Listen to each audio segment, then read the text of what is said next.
Hallelujah, मसीह खुदावंद में आप सबकी सलामती हो।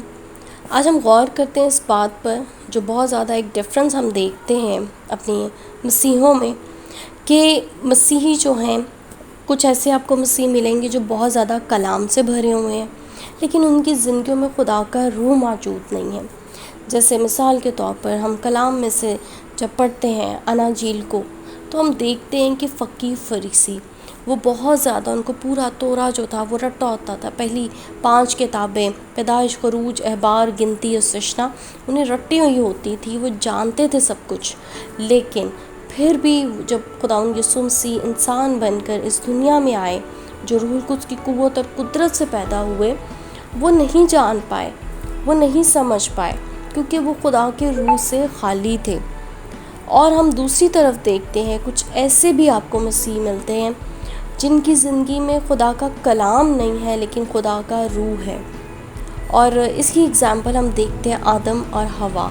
जब आदम और हवा बाग़े अदन में थे, तो वो खुदा का रूह उनके साथ कनेक्टेड था, लेकिन वो खुदा के कलाम को नहीं जानते थे, क्योंकि उस वक्त खुदा का कलाम मौजूद नहीं था। लेकिन जब वो इब्लीस ने हवा से आके बात की, तो वो फ़ौरन उसके वरगलाने में आ गई, अच्छा मुझे की मानद बन जाऊंगी। तो इसलिए हमारी ज़िंदगी में खुदा का कलाम, खुदा का रूह, दोनों का होना बहुत ज़्यादा ज़रूरी है, क्योंकि खुदा का रूह कभी भी खुदा के कलाम से हट के बात नहीं करेगा। तो खुदावंद के, अगर आप बढ़ना चाहते हो खुदावंद में और चाहते हैं कि हम पर इब्लीस का कोई भी चाल, साजिश, कोई भी सरगोशी हमारे घरानों में एंटर ना हो, हमारी ज़िंदगियों में, हमारे कानों में एंटर ना हो, तो बहुत ज़रूरी है मेरे अजीज़ों कि हम खुदा के कलाम से भी भरे हुए हों और खुदा के रूह से भी भरे हों। और जब हम ऐसे इस दुनिया पर चलेंगे, तो हम इब्लीस के हर उस इरादे को शिकस्त देते चले जाएंगे। तब आप शेर बब्बर और फई को भी रौंद डालेंगे, तब आप जवान से शेर और इस्तिहा को भी पामाल करेंगे।